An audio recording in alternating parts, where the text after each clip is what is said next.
when we're able to really map our own unique nervous system and see the places we go physically and emotionally and where our thoughts go, and then ultimately where our behaviors go, we can bring a lot more self-compassion to who we are and how we show up in the world.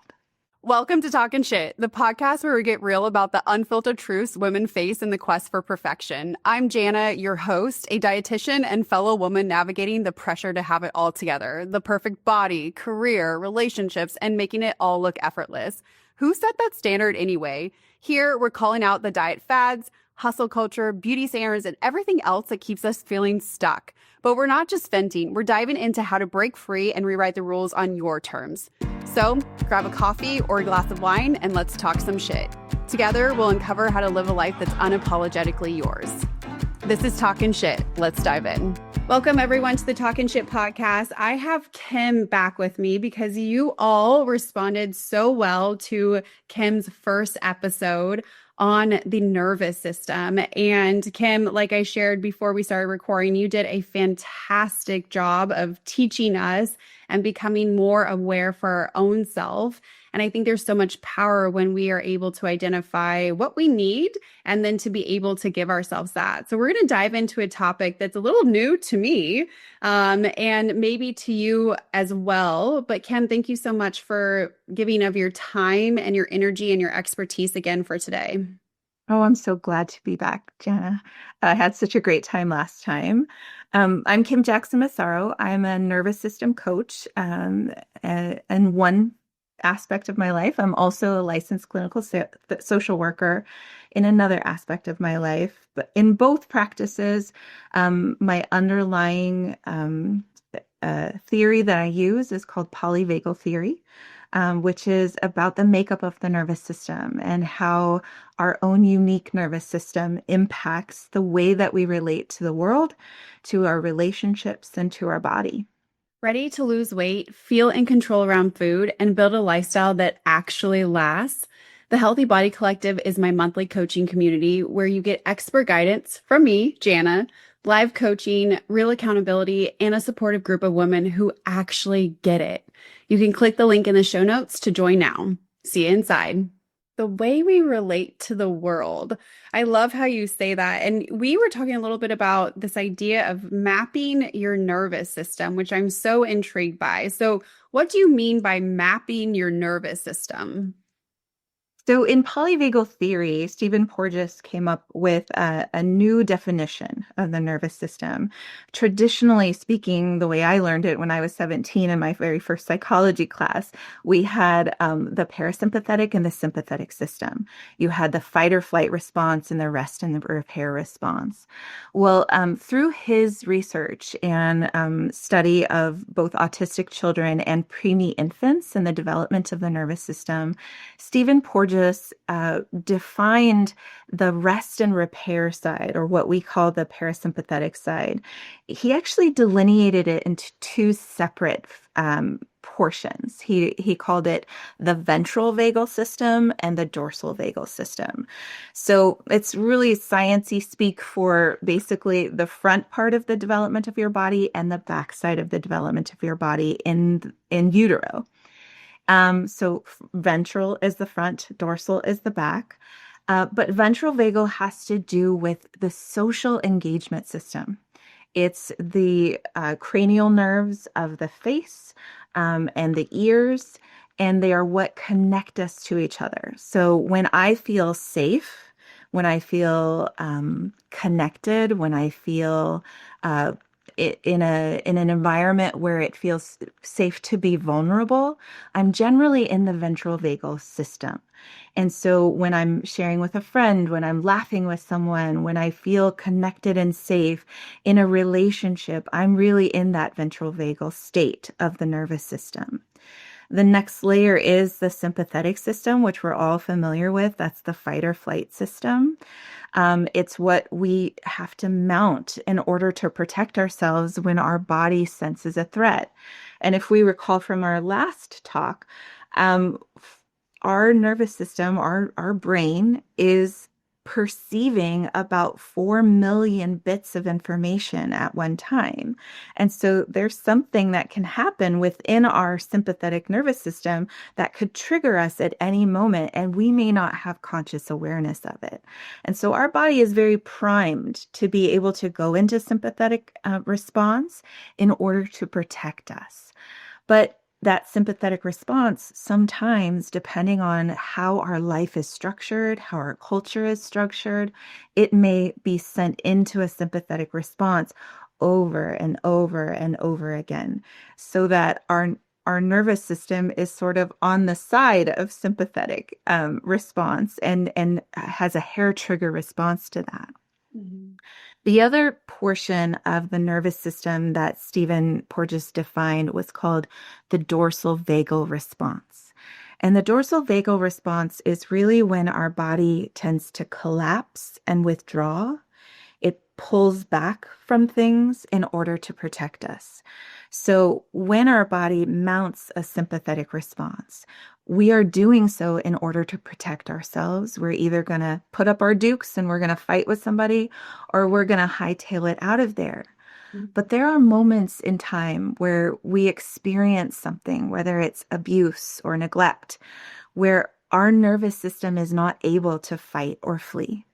And so when it's tried over and over and over to fight or flee, and it can no longer do so, it often drops down into this helplessness or hopelessness, or this dorsal vagal collapse.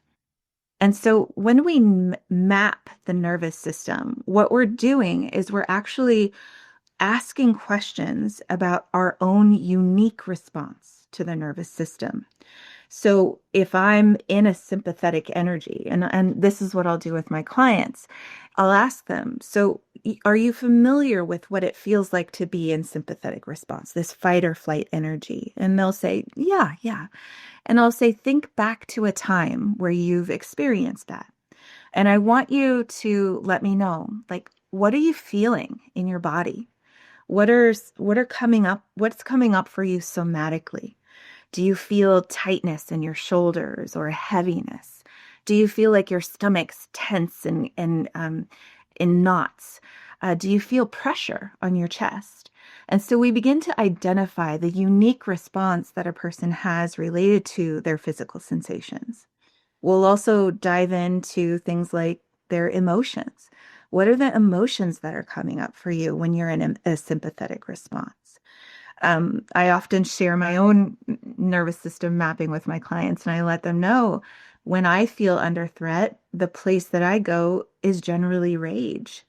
And that is when I started to feel that more frequently and I learned how to identify that, it was a huge eye opener for me that the reason that I was going into this rage response that created so much guilt and so much shame was because I felt under threat. Mm. I felt like people were attacking me. And Yeah. so my response was to do this, like physically, I'm going to throw my arms out and make people go away from me by doing like the Hulk response, like, ah, and rip my shirt off and say, get away from me. Yeah. And so I think when we're able to really map our own unique nervous system and see the places we go physically and emotionally and where our thoughts go, and then ultimately where our behaviors go, we can bring a lot more self-compassion to who we are and how we show up in the world. Mhm. Oh my gosh, there's so much I love about this. So it's very interesting. So just to give context, so I think, if individuals have done the work or if they've done therapy or maybe they're a little bit curious more on like the emotional intelligence side, they may be familiar with this. But for someone that is like, this sounds really intriguing to me. And I'm not really sure what that means. Like when you say fight or flight, what are some common fight or flight behaviors that we would normally see from an individual? So I think it's really important, like when we go into fight or flight, this is not something that we choose. Mm. Like this is a biological imperative. So this is part of our autonomic nervous system, which means that our body's going to automatically do it in order to protect us. Mhm. Now, so where people go when they are in fight or flight is going to be different for each individual person. And the reason for that is because of how we were raised, the type of family that we were raised in, the type of culture that we were raised in. So, for example, I was listening to a podcast last night with Brene Brown, who is, I think I talked about her last time too, but she just inspires me so much. But she was talking about the fact that in the family system that she grew up in, there were only two acceptable emotions. It was either pissed off or okay. And so, if you grow up in a family system where you are only allowed to experience anger, then your fight or flight response may be rage or anger or being pissed off. If you grew up in a family system where anger was never allowed and you are not allowed to express anger towards anyone else in your family or even anyone outside of your family, the place that you go when your fight or flight response triggers may be to flee, maybe to go run away and to go, hide yourself in your room.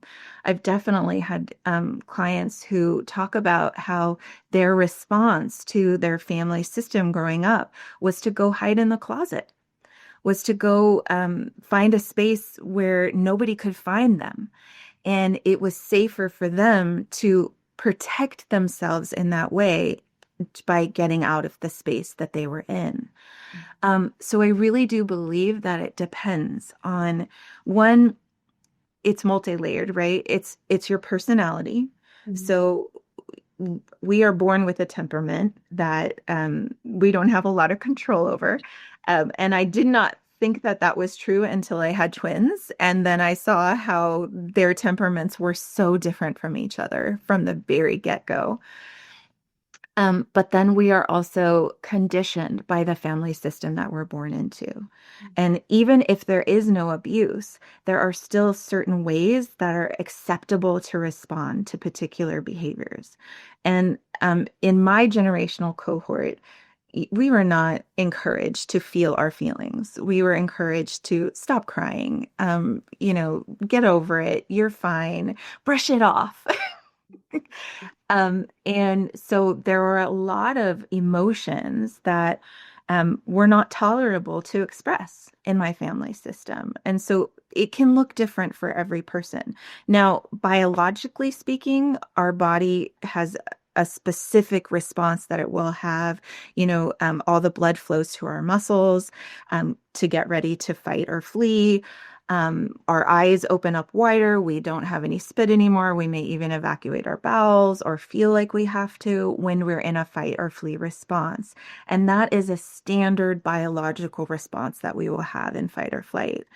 When it comes to how that translates to behavior, it's going to be different for each person. So, was it okay to fight or scream in your house? Was it okay to throw things? Was it okay to use language like calling people names? And these might be places that we go. Now, I'm not saying it's places that we like to go, but it might be places that we do go because that's how our nervous system feels like it's going to be able to protect us. Mhm. And from my understanding, so correct me if I'm wrong, is it's also very situational based. So you could fight in one scenario and you could flee in another. So Absolutely. we all have the ability to do all of it, just Yes. depending on essentially the activation or the trigger or how our body is perceiving that very thing. Yes. And for example, when I mapped my nervous system with the way it responds in sympathetic response when I feel under threat. If I'm with people who have less power than me, I will respond with rage. If I am with people who are bigger than me or more assertive than me or have more power than me, I will respond with flee. And your body's picking up on that. Mhm. So you've already determined that maybe on it sounds like maybe subconsciously, or is that a conscious dynamic? So this gets back to the concepts of what we talked a little bit about last time with EFT and Mhm. the lenses that we begin to look through life with, right? Mhm. And so I had many experiences in my childhood where people who were bigger than me, people who were more powerful than me, often were harmful or hurt me. And so my body learned, and my limbic system encoded inside my brain that, hey, people who are bigger than you are a threat. So anytime you're around someone who's bigger than you, don't try to fight your way out of it. Just get out. Mhm. Just get out. Or Mhm. don't even get close. That's kind of where my nervous system goes. Don't even get close to those people. So it makes a lot of sense that my husband's not that much bigger than me, right? Yeah. Oh my goodness, yes. Mhm. Wow. Okay, so when you're mapping your nervous system, there's four different areas that you're really tuning into. Can you share those four areas?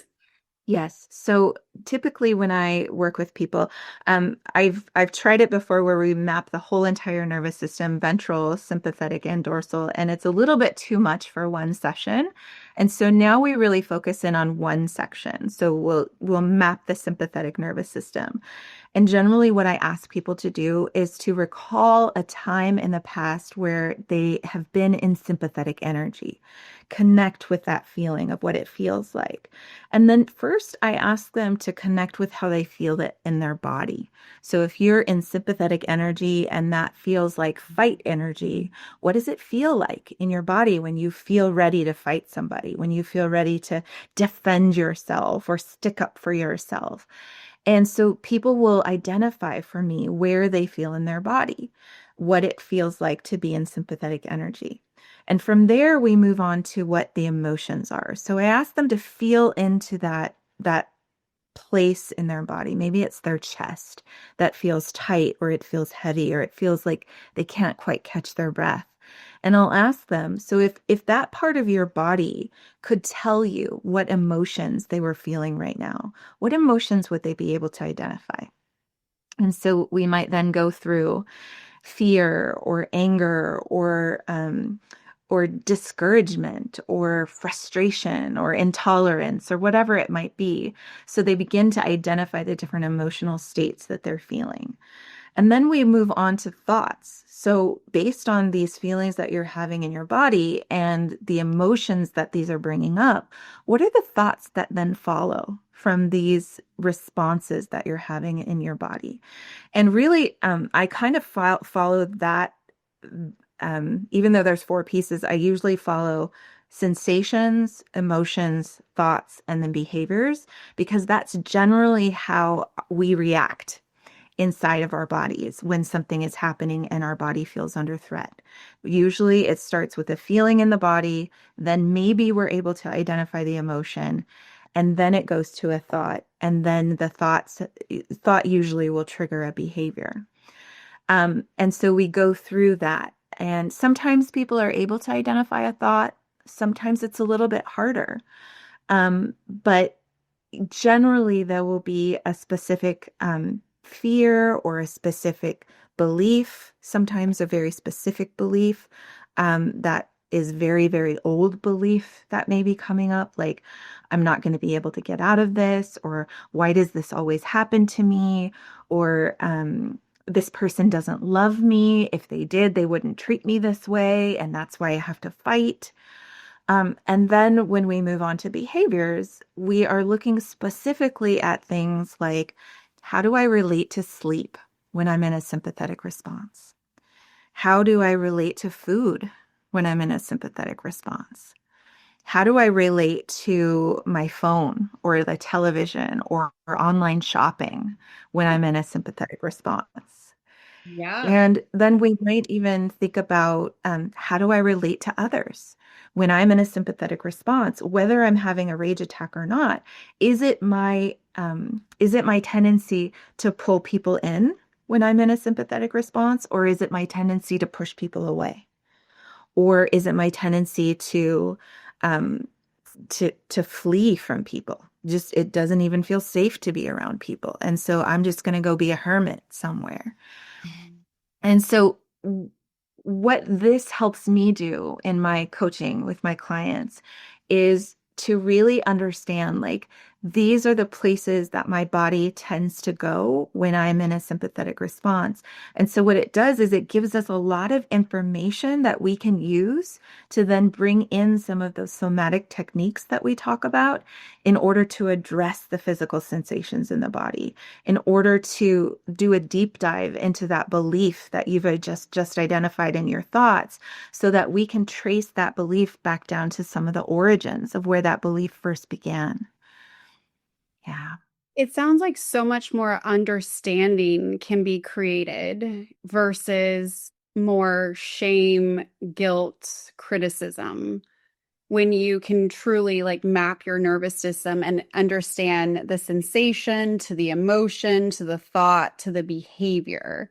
I mean, Mhm. that is such a, I mean, it's a linear pathway, but it probably doesn't feel linear when you're going through it, right? It probably feels maybe very chaotic. But then to give yourself that understanding to then, is the goal to shift the behavior or is it to understand the behavior?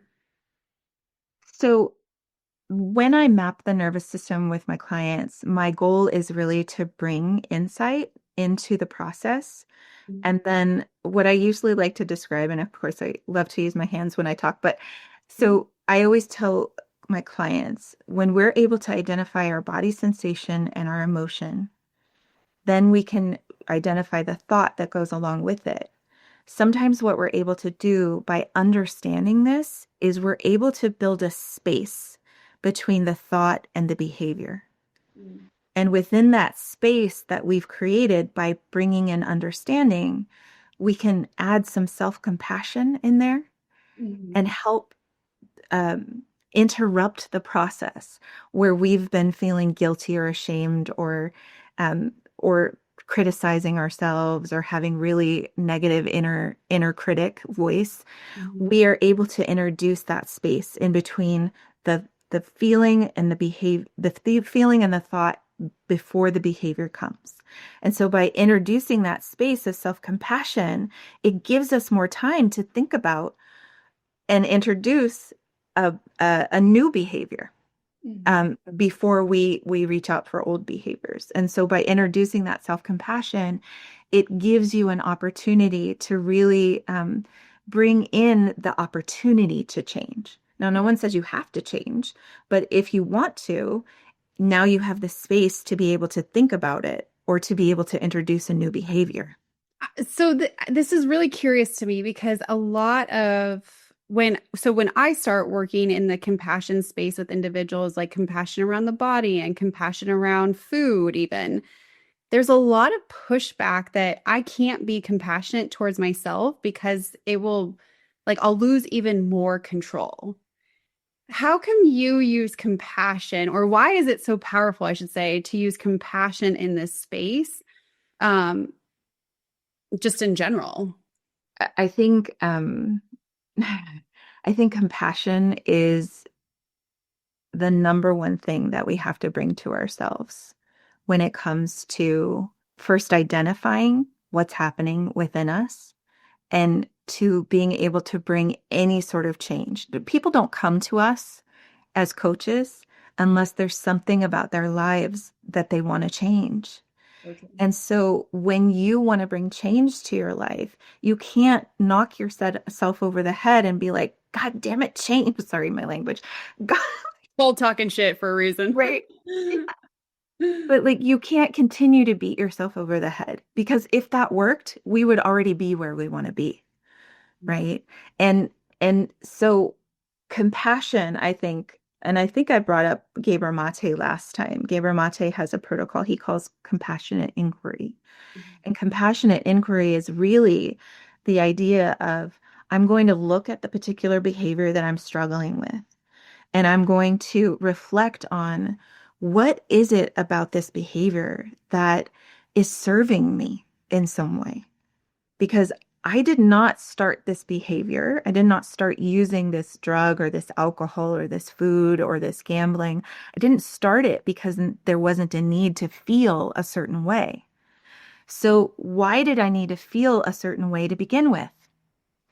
And if I needed to feel a certain way and this particular behavior gave me that feeling, why wouldn't my body want to continue doing it? Right? Yeah, so much under why wouldn't it? So I like to say, ah, that makes so much sense. Hmm. Like if it's seeking, for example, connection, Hmm. why wouldn't you keep doing that if you are needing like connection just as a human? That makes so much sense. And then we can give compassion to be able to say, and maybe how do we form that connection? Yeah. Very interesting. Okay, so I'm sure. So I know that I speak about things outside of food as a dietitian, and sometimes people are like, "How the hell are you talking about this as a dietitian?" Because it's all so connected. And I have a personal belief that dieting has become a trauma response for individuals, particularly for women. Am I wrong to kind of think that way, or is that like pretty like out there? I want to know more about the what's underneath how your belief about that. So tell me more about the how it works. Yes. So what I have found particularly, so I work with women that typically have dieted most of their life, and they've always been a little bit heavier, if you will, compared to, I'll say, the thin ideal that is typically put out there. And so they've always come from a space of I am not enough, or there is something wrong with me or my body because I can't meet that ideal that has been established. And so they have spent many years or decades dieting in an attempt to look the part, if you will. However, as you continue to engage in those patterns and don't get the result that you're looking for, it creates a conditioning of the body. It creates those sensations, those thoughts, those behaviors, those patterns. And as we go to, say, introduce a new diet, it actually ignites the nervous system and says, whoa, whoa, whoa. I've been down this place before. You've put me in restriction. You put me in deprivation. I've been so hungry before. You still don't feel good enough. I don't want to do this. And so the nervous system goes into that sympathetic response, the fight or flight, and it either completely shuts down or it gets enraged, like you said, and gets more angry. And so then we have that frustration, resentment. There's a lot of other emotions that come in into the dieting space. And so until I can get a woman out of that trauma response, if you will, then there's this constant struggle and battle against food and also her body. And this has been something that's actually a little bit newer. I would say post COVID, this has become really prominent because we are using food in, well, we've always used food for purposes that it can't actually fix. But it seems to be more and more that we are going to food as a way to, cope, soothe, distract, numb, you name it. And and at the same time, we were seeing the highest rates of dieting practices. So that's something that I'm still kind of flesh out because I'm not a therapist. I'm not trained in this. And as the more I speak with individuals such as yourself, the more apparent it becomes that when we're trying to put someone into a diet, they are literally their nervous system is kicking back to us of saying, no go. I don't want to be put in this situation again. So here's my response to it. So Mhm. that's a little backstory of it. Yeah, I think that's brilliant. Does that make I do. sense? I don't Yeah. know. If I'm kind of just like I'm still working through the theory on this. Yeah. No, But I it's brilliant. yeah. Yeah. And I really resonate with it. I really resonate with it. Not this year, but last year for my birthday, I did a 30-day tapping series on my YouTube channel. And it was about trying to heal my body related to diet culture. And things about restriction, things about not wanting to go to the gym because I don't want to be the one that looks like a sausage in my in my workout clothes in the workout room, and all the things that prevent me from wanting to engage with diet culture again. So, no, I think that you are spot on when it comes to it being a trauma response. Our nervous system, and I was laughing to myself as you said the frustration and the anger, because the last major diet that I went through, like, I feel so much anger towards the leader of that diet program that I can't even see her face on YouTube anymore. And I'm just like, oh, that woman. No. And so I think you have it right in that there is a trauma response. I'm sure that woman is very nice. Just want to Right. say that up front. We're just saying the But emotion. Yeah.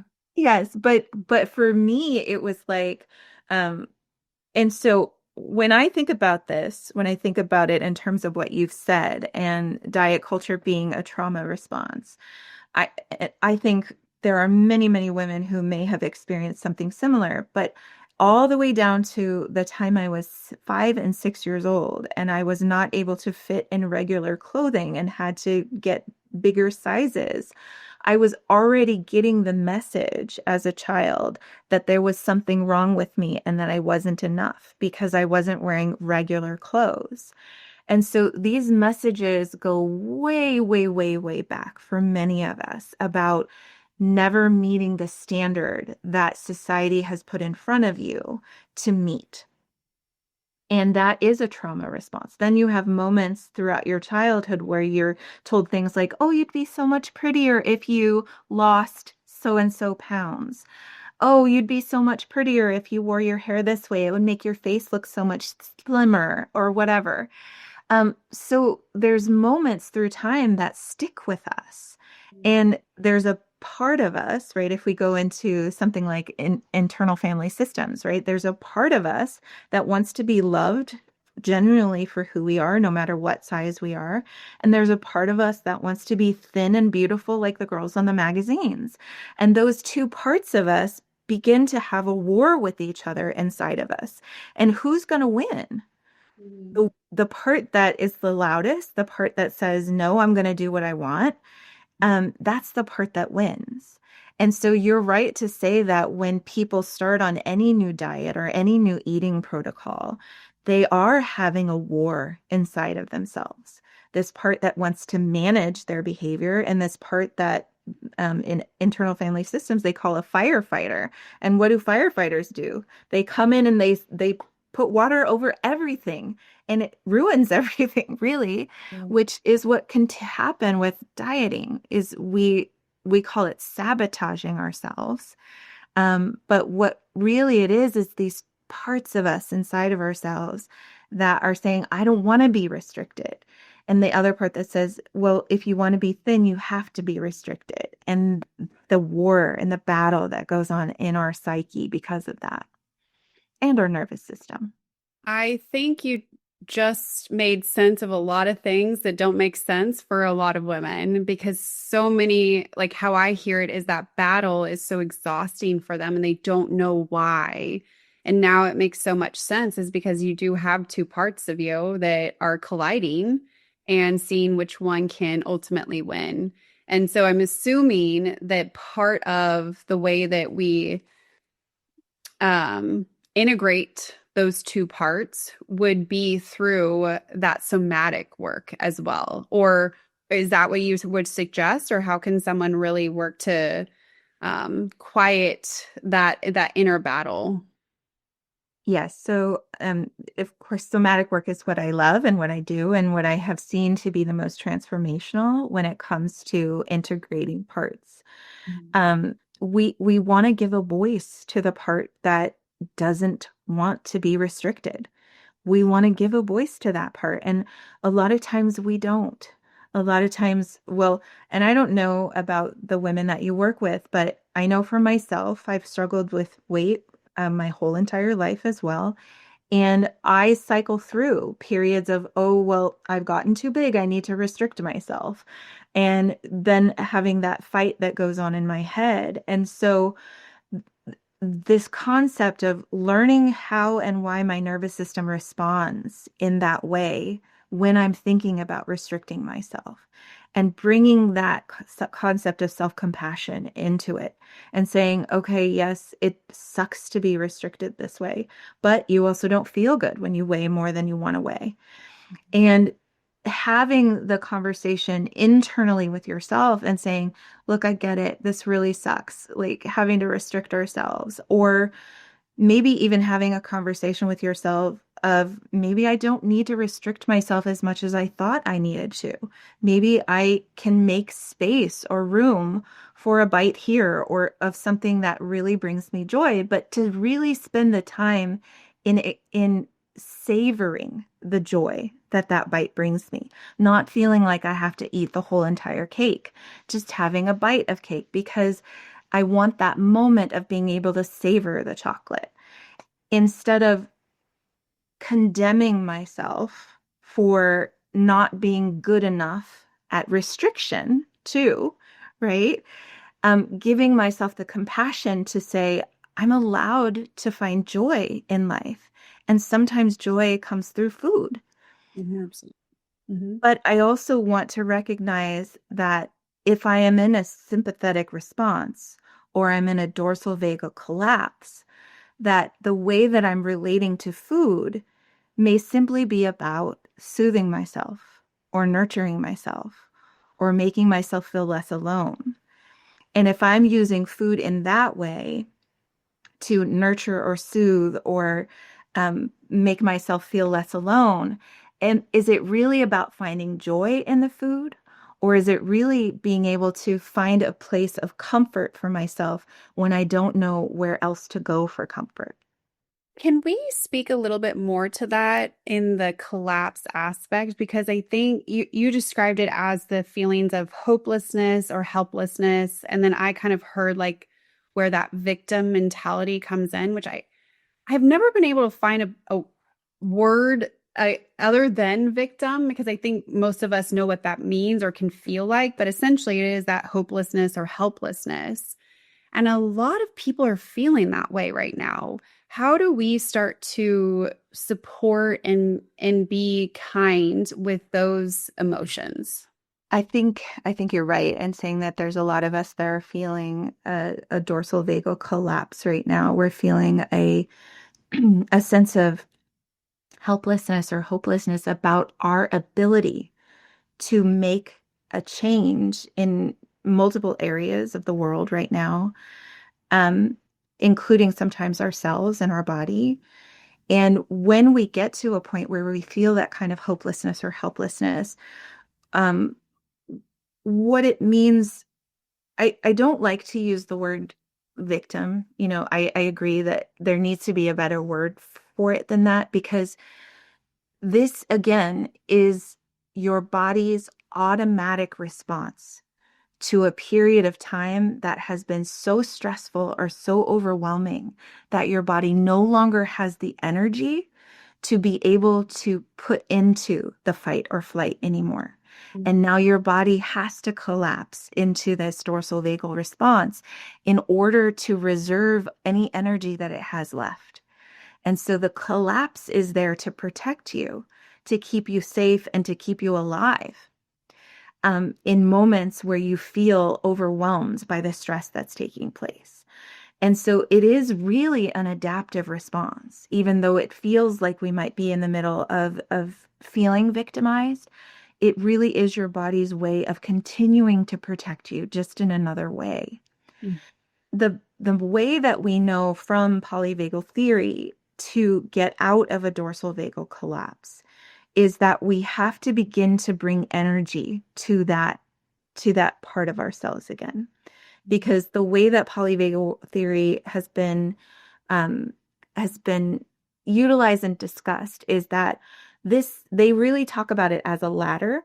Like the ventral vagal is the top of the ladder, the sympathetic is going down the ladder, and the dorsal vagal is at the bottom of the ladder.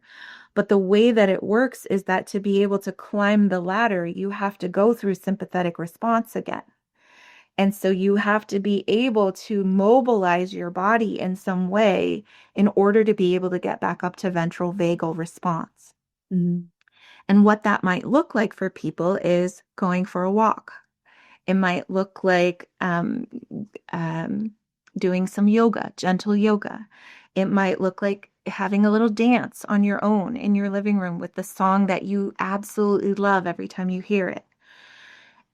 One of the concepts within polyvagal theory as well is that initially when I first learned this theory, um, they really only talked about the three discrete areas of the nervous system. And as the years have progressed, Porges and others have talked about that there really can be blended states. And so as we move up and through sympathetic response, a blended state that we can go through in order to mobilize ourselves out of a dorsal vagal collapse would be something like play. Mm-hmm. Play is something that takes sympathetic energy, where our body is mobilized, and it combines it with ventral vagal energy as well. And so we're connecting with others generally in play. So going out for a game of pickleball or a pickup game of basketball or going and crafting with your friends. Anything that you feel like you can be connected with other people and you realize that you're not alone. Those are things that can pull you up and out of that dorsal vagal response as well.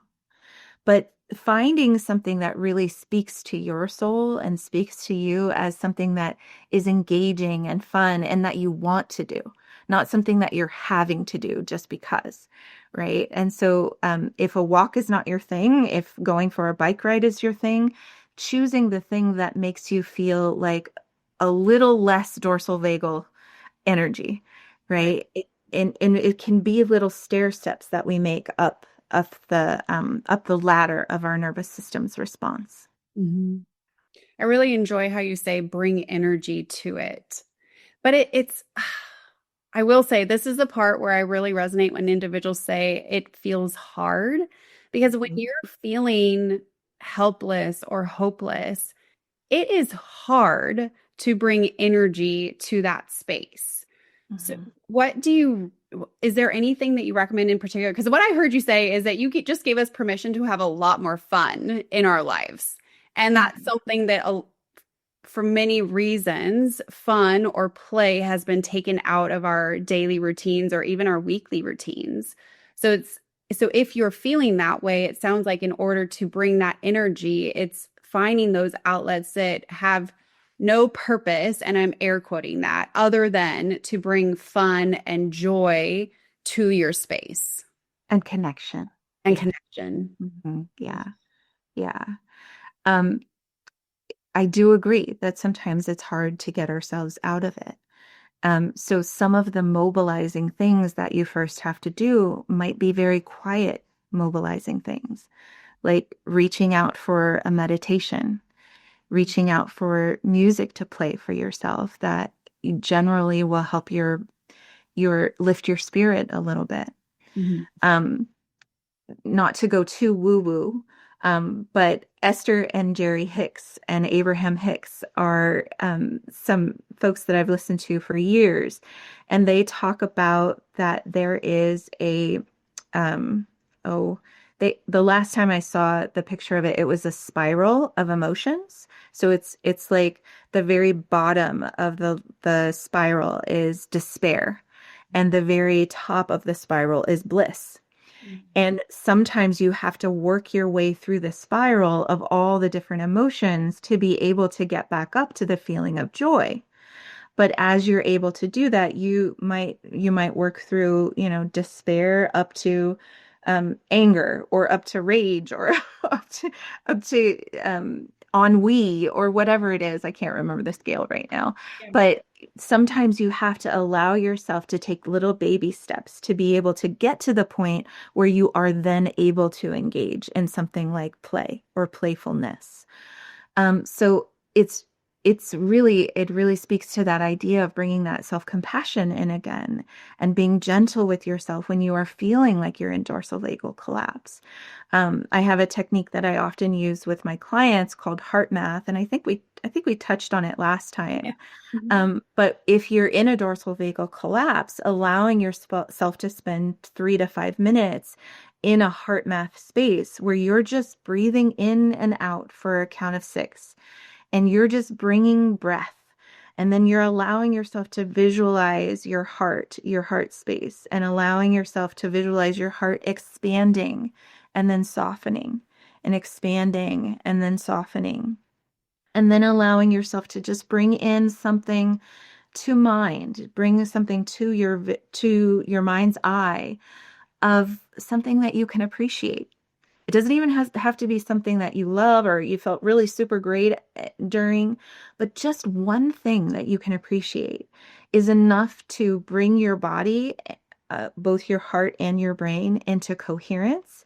And when we can bring ourselves into coherence with a slightly elevated emotion, oftentimes it's enough to bring a little bit more energy to that dorsal vagal collapse in order to be able to feel like we can access more energy to get back up into a sympathetic energy. Sorry, I'm talking with my hands a lot. I can see myself. I'm such a fan. And I know exactly that spiral that you're referencing. It's really actually fascinating to look at it spiraling up and down and where some of those turn points are. Because, I mean, again, going back into just the awareness of who you are, you can potentially become aware of, hey, when I'm starting to feel this way, the next step could be I feel this way. And so that's where we can really put in those self-care measures to make sure that we're supporting you at your highest level. And it reminds me too something that I personally do when I get into that space of so that hopelessness, helplessness, victim, like that can is a wave that comes over me personally, and it can feel very overwhelming. And something that I've learned is one, creating that space just to be in an environment that is safe for myself, and then asking through breath work of what do you need most in this moment? And I don't have to answer that question at first. And I keep repeating that. I'll repeat it like 10, 20, however many times. And it's interesting how things start coming to mind of what you need. And that could be, I mean, that's just something that I wanted to share with individuals tuning in. That could be a great place to start, at least, because we're starting to slow down, but also tune in. And then from there, you can take your next step Yeah. in a little bit more gentle way. I think I love that idea. And I also think if you're someone who loves to journal or someone who loves to write, creating a mind map is also really helpful. And so you can put inside the center of the mind map what things that make me feel safe, or things that bring me joy, or things that feel like play to me. And then you can start drawing spokes out from the center, and you start writing little things that bring you joy or bring you comfort. And so it can be simple things. Um, so if it's something that brings me joy, soft blankets bring me joy. Cuddling and under a soft blanket with a cup of tea brings me joy. Listening to music that makes me want to sing along brings me joy. And you had said something very early, I think it was before we even started the podcast, and you had said that sometimes it's really hard to think about things that make me feel better. Mhm. It's really hard to be able to identify those things. And I agree with that wholeheartedly, because I think as women, and especially as mothers and workers and wives and daughters, we have so many expectations on us, and we are constantly meeting other people's needs, that sometimes when we take on those other roles, we begin to forget about the things that have brought us joy over the years and over time. And so consciously making the effort to sit down and write down some of those things in a fun way, like in a little mind map. I remember doing those in the 6th grade, is a way to be able to just bring those small joys back to us. And just like with that scale of emotions that the Hickses talk about, you know, one little thing that can bring you joy, and adding that one little thing to your day is something that can over time begin to change the trajectory of where you're going in the future. An example of that would be about 5 years ago, maybe a little bit before the pandemic. I decided that I was going to read every day.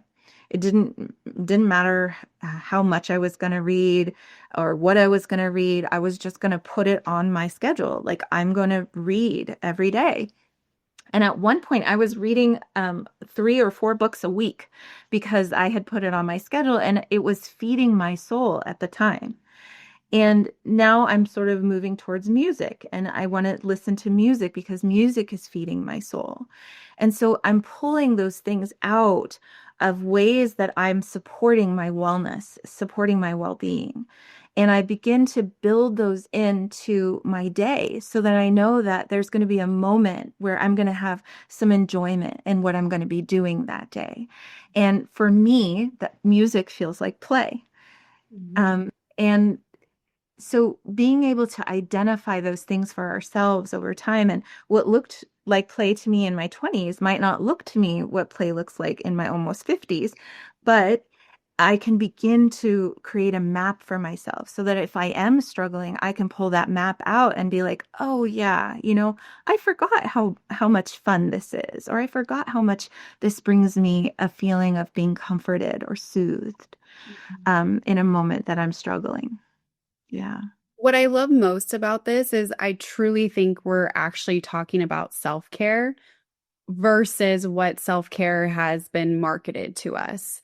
For example, like there's certainly things to get our hair done or our nails done or whatnot. And those are nice.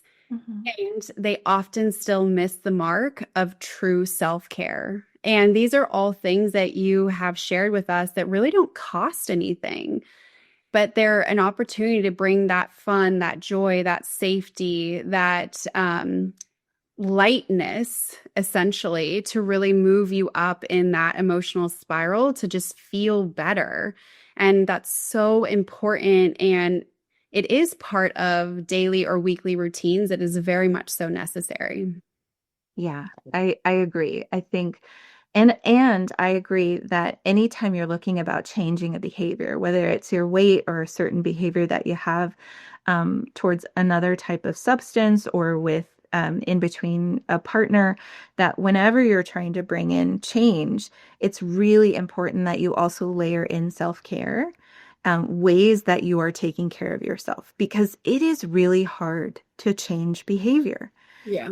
Behavior often becomes our behavior because there's a certain amount of comfort in that behavior. There's a certain amount of familiarity in that behavior.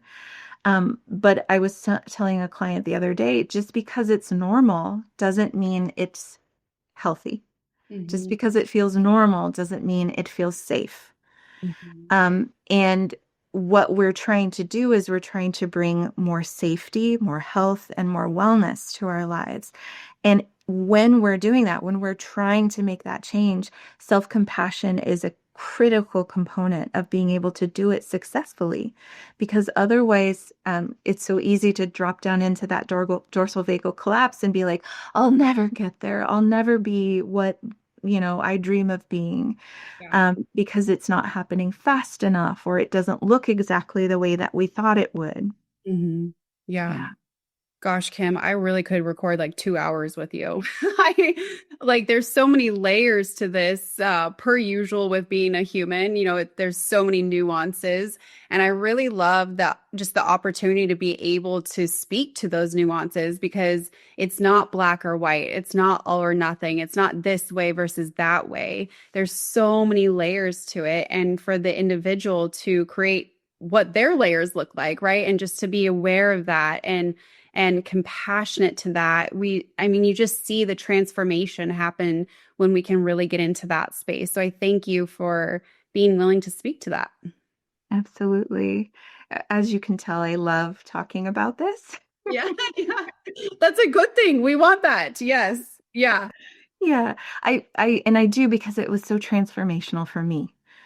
When I began to be able to put this in context and recognize that I have a unique nervous system. Yes, it's structured like everyone else's, but it also has all the layers of my life and my experiences and my temperament and my the fact that I'm an empath and all these other things. And that is important for me to understand and for me to be able to bring compassion to myself. And if I can show up as a compassionate coach or therapist, then I can hold space for the people that I am bringing into my office or bringing into my virtual Zoom room in a different way. Mhm. I can show up differently when I show compassion to myself. I'm able to show up more compassionately for others, which ultimately is why we're here. We're here to connect with each other and to bring more light to the world through our compassion. I love that. Well, thank you again so much for your time and expertise and sharing. I know that there are going to be individuals that really resonate with this angle that you are sharing, and hopefully it will give them the permission to lean into some of those things that they need in the form of understanding, awareness, compassion, you name it. So thank you again, Kim. Yes, thank you.